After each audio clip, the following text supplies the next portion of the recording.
हर शहर में कुछ कहानियां होती हैं जो सिर्फ हवा जानती है, और कुछ लोग जिन्हें पता भी नहीं होता कि उनकी जिंदगी किसी और की जिंदगी से कैसे जुड़ी हुई है।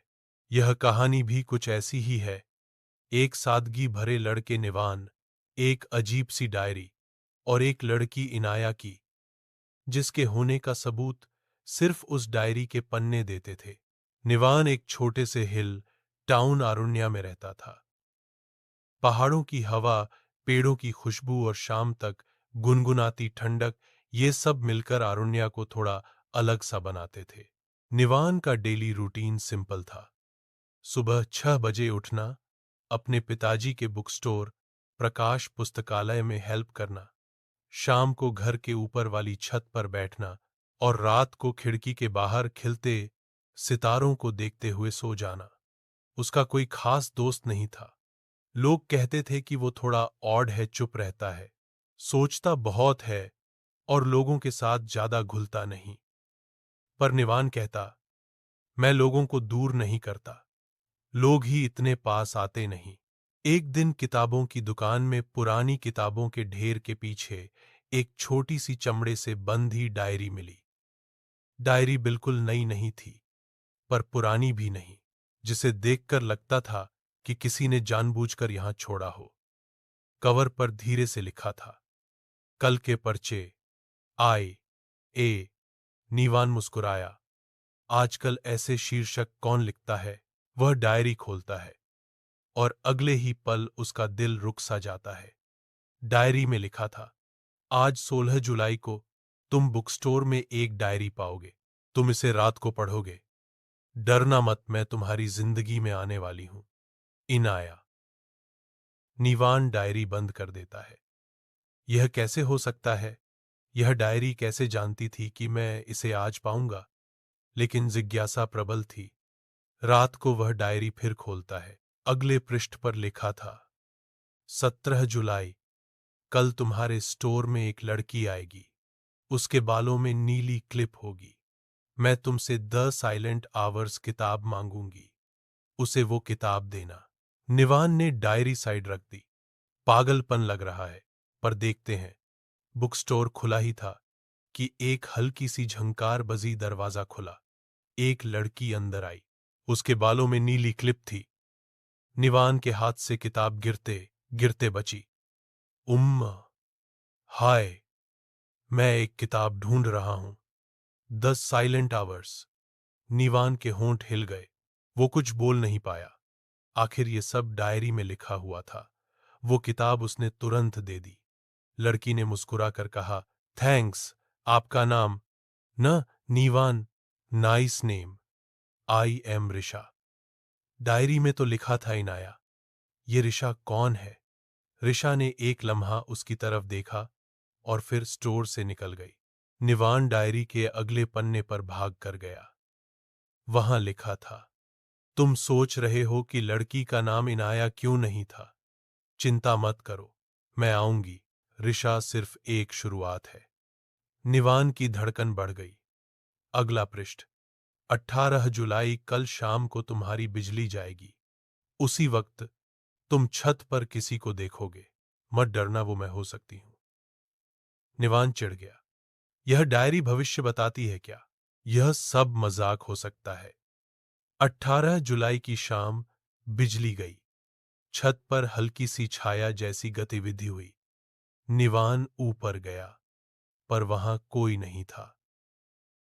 सिर्फ हवा चल रही थी और छत के किनारे पर एक छोटा सा सफेद कागज रखा था।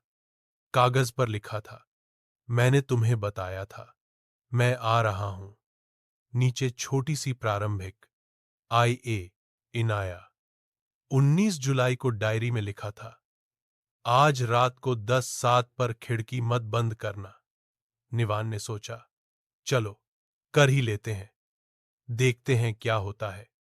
10:07 PM, सटीक। हवा तेज हुई, पर्दे हिलने लगे और एक पल के लिए एक छाया खिड़की के बाहर से गुजरी। आंखों को लगा कि कोई खड़ा था, पर पूरी तरह से दिखाई नहीं दिया। बस एक हल्की सी आवाज, निवाण, जल्द ही। निवाण की रगों में ठंड भर गई। ये कोई नॉर्मल इंसान नहीं था। अगले दिन ऋषा वापस स्टोर आई। Hi again. वो बुक बहुत अच्छी थी। निवान अब थोड़ा नॉर्मल बिहेव कर रहा था। कॉफी पे चलना? यहां नियर निमन कैफे है।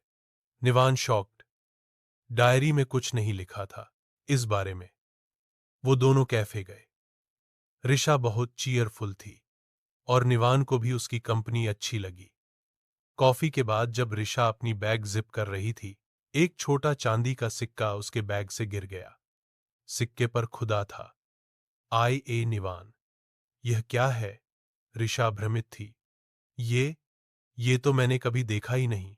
तो फिर ये सिक्का उसके पास कैसे? डायरी का नाम, कल के पर्चे, लक्की इनाया, पर सामने वाली लक्की ऋषा और उसके बैग में इनाया का साइन। सब कुछ और उल्हन भरा हो रहा था। डायरी में लिखा था, 20 जुलाई आधी रात, पुराना रेलवे सुरंग, सिर्फ तुम आ सकते हो। अगर नहीं आए तो तुम मुझे कभी नहीं देख पाओगे।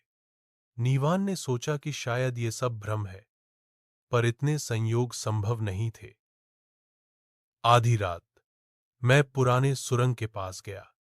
पूरी जगह सन्नाटा था, केवल हवा और दूर से जानवरों की आवाजें। सुरंग में एक नरम नीला प्रकाश दिखा, और जिस पल वह अंदर गया, एक लड़की सामने खड़ी थी। सफेद कुर्ती, हल्की नीली स्टोल, बालों में वही नीला क्लिप। पर यह ऋषा नहीं थी। लड़की मुस्कुराई। आखिरकार। निवान, तुम कौन हो? मैं इनाया हूं। इनाया ने कहा, मैं तुम्हारी दुनिया की नहीं हूं। मैं एक समानांतर समय रेखा से हूं, जहां तुम और मैं दोस्त थे। और फिर कुछ हुआ जो तुम्हें खोकर मुझे तोड़ दिया। निवान हैरान। समानांतर समय रेखा? मतलब? इनाया ने हाथ उठाकर हवा में एक हल्का चमकता हुआ वृत्त बनाया। एक झलक में निवान ने अपनी ही एक वैकल्पिक संस्करण को देखा, जो हंसता हुआ इनाया के साथ पहाड़ों में चल रहा था। ये तुम हो, एक और जिंदगी में। निवान के पैर कमजोर हो गए। तुम मेरे पास क्यों आई? क्योंकि उस टाइमलाइन में तुम चले गए। निवान का गला सूख गया। कैसे? इनाया की आंखें भर आईं। एक दुर्घटना, और मैं तुम्हें वापस नहीं ला सकी। उस दिन से हर रात मैं तुम्हारे बिना सो नहीं सकती थी। मैंने टाइम थ्रेड को तोड़कर यहां आ गई, ताकि एक बार फिर तुमसे मिल सकूं। निवाण ने मुझे चौंका दिया। यह सब असंभव लग रहा था। निवाण ने कहा, पर ऋषा, वो कौन है? इनाया ने आंसू साफ किए और हल्की सी मुस्कुराहट आई। ऋषा, तुम्हारी इस टाइमलाइन में परफेक्ट मैच है। तुम्हारी जिंदगी का सही साथी, जिससे तुम मिलो, पर मिलो दूर भटक कर भी एक दिन पाओगे। पार। निवान बोला। इनाया, तुम्हारी लाइफ में मैं इंटरफेयर नहीं कर सकती। बस तुम्हें देखने आई थी। और ये सिक्का, ये उस कनेक्शन का प्रमाण है जो समानांतर समय रेखाओं में मौजूद है। निवान ने सिक्का निकाला। इनाया के चेहरे पर दर्द था। तुम्हें ऋषा से मिलना चाहिए निवान। उससे अपना प्यार ढूंढना चाहिए। क्योंकि मैं सिर्फ एक याद थी, एक कल की पर्ची। निवान ने पूछा, तुम वापस जाओगी? इनाया ने सिर हिलाया। मेरी दुनिया मुझे बुला रही है। टाइम थ्रेड रिपेयर हो रहा है। अगर मैं नहीं गई तो दोनों दुनियाएं ढह जाएंगी। निवान के आंसू आ गए। मैं तुम्हें भूल जाऊं? इनाया ने उसका गाल छुआ। तुम मुझे भूल तो जाओगे, पर एक लम्हा ऐसा आएगा जब ऋषा मुस्कुराएगी और तुम्हारी रूह कहीं से फुफकार कर कहेगी, हाँ, यही है। मैं तुम्हें देखने वापस नहीं आ सकती निवान, पर तुम्हारी खुशी के लिए दुनिया के सारे कल लिख कर रख दूंगी। फिर वह धीरे धीरे रोशनी में बदलने लगी। अलविदा निवान। और वह गायब हो गई। सिक्का उसके हाथ में रह गया। अगले दिन ऋषा स्टोर आई। अरे निवान, वह कॉफी प्लेस में मेला लगा है, चलोगे? निवान ने उसकी आंखों में देखा। डायरी में लिखा आखिरी पन्ने पर, 21 जुलाई तुम्हारी जिंदगी की पहली असली शुरुआत। उसने डायरी बंद की, जेब में रखी और ऋषा का हाथ पकड़कर कहा, चलो। ऋषा मुस्कुराई और उस मुस्कुराहट में सच में एक अजीब सी गर्माहट थी। वो गर्माहट जो शायद इनाया के शब्दों का अनकहा प्रतिध्वनि थी। नीवान ने पीछे मुड़कर पहाड़ों की तरफ देखा। हवा में आज थोड़ी सी नरमी थी, जैसे कोई दूर से उसे आशीर्वाद दे रहा हो। नीवान और ऋषा अब करीबी दोस्त थे और धीरे धीरे एक दूसरे के बिना रह नहीं पा रहे थे। उनका बॉन्ड नेचुरल था, एफर्टलेस था। एक शाम ऋषा ने पूछा, तुम कभी कभी एक कॉइन को क्यों देखते रहते हो? निवान मुस्कुरा दिया। ये कॉइन एक कहानी का पार्ट है, एक ऐसी कहानी जो शायद तुम समझ न पाओ। ऋषा ने हाथ आगे बढ़ाया। कोशिश करो। निवान ने सिक्का दे दिया। ऋषा जैसे ही सिक्के को छूती है, एक सेकंड के लिए हल्का नीला चमकता है। वह सदमे में थी। क्या तुमने देखा? निवान बस इतना ही कह पाया। मेरी कहानी में आपका स्वागत है। और आसमान में दूर एक हल्का सा नीला स्पार्क जलकर बुझ गया, जिसे सिर्फ हवा ने महसूस किया।